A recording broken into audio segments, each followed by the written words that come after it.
A cemetery hidden in the woods of Fayetteville is easy to miss, but it holds generations of local history. Skelton Cemetery dates back to the 1800s, and preservationists say its overgrowth is one example of a bigger issue in Washington County. 5 News reporter Bo Russell went searching for the hidden cemetery in Fayetteville.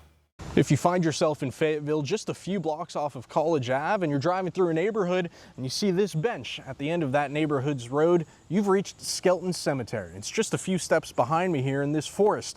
Now, if you walk up to it, you might think, well, it looks a bit spooky, maybe a little overgrown, but preservationists tell me it holds hundreds of years of history.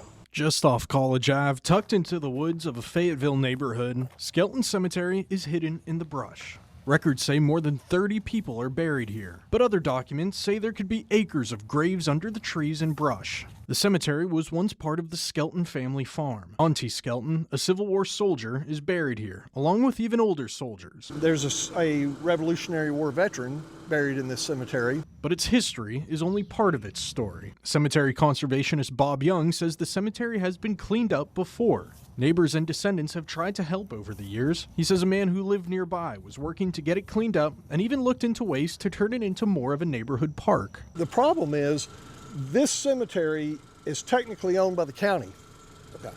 It's right in the middle of Fayetteville. The county doesn't want to deal with it.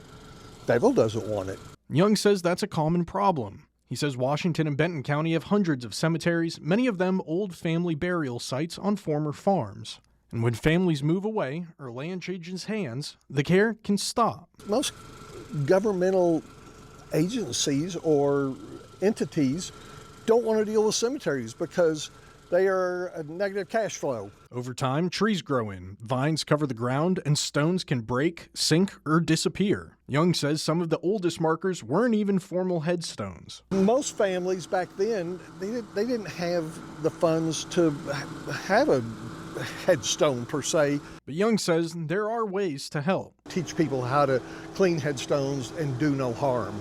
Sure. That's the key.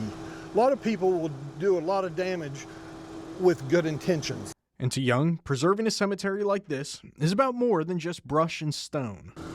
Headstones are our most tangible link to our past. Buildings will come and go or be remodeled or torn down or whatever.